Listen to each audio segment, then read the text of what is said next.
сыныпканда біз Counter-Strike ойнадық. Ол күн бейсенбі болатын. Маған ағам келді. Ол жынданып тұрды. Counter-Strike ойнайық деді. Мен шот сұрадым. Ол 10 деп айтты. Мен келістім.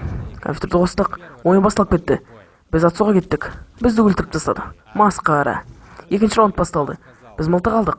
Ағам айтты, мен сен қорғаймын деді. Мен базаға қарай жақындадым.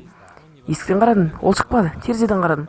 Ол есіктің жанында отырды. Керемет. Мен кірдім. Пышағымды алдым. Және... ауру, қайда атып жатсың? Дұрыс шықпады. Телес мен атып тастады. Біз 3-ші раундта, 4-ші раундта жеңілдік. 5-ші раундта да жеңілдік. Сөйтіп біз отырып келе жаттық. Ағам айтты, бізде оның бар еді ғой. Мен айттым, сенде жоқ па дедім. Ол айтты, мен сенде бар деп ойлап қалдым. Мен оны өлтіргім келді. Ол соны түсінгендіктен жүгіріп кетті. Мен атып қалдым. Террористке дәл тиді.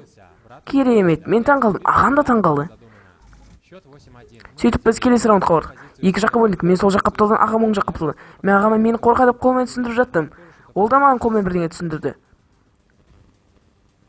Бірақ мен дым түсінген жоқпын. Бірдеңе түсінгендей болдым.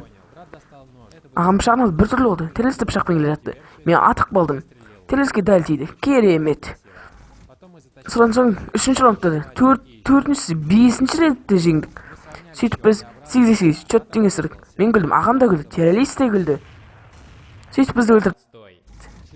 Келесі раунд өте ұзақ раунд болды. Мен оқтарым бітіп қалды. Террордың да оқтары бітіп қалды. Террор пышағын алды. Мен де пышағымды алдым. Ағам басқа нәрсені алды.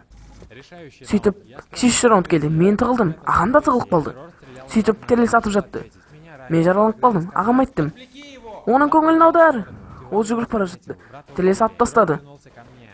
Ол маған атып жатты, бірақ мен ол жерде болмадым. Мен аттым. Оған тиді, бірақ оғын жаны азайып қалды. Ол маған гранат лақтырды. Жоқ, жарылды. Мен 2% жағым қалды. Менде де гранат бар екен түсіндім. Лақтырдым.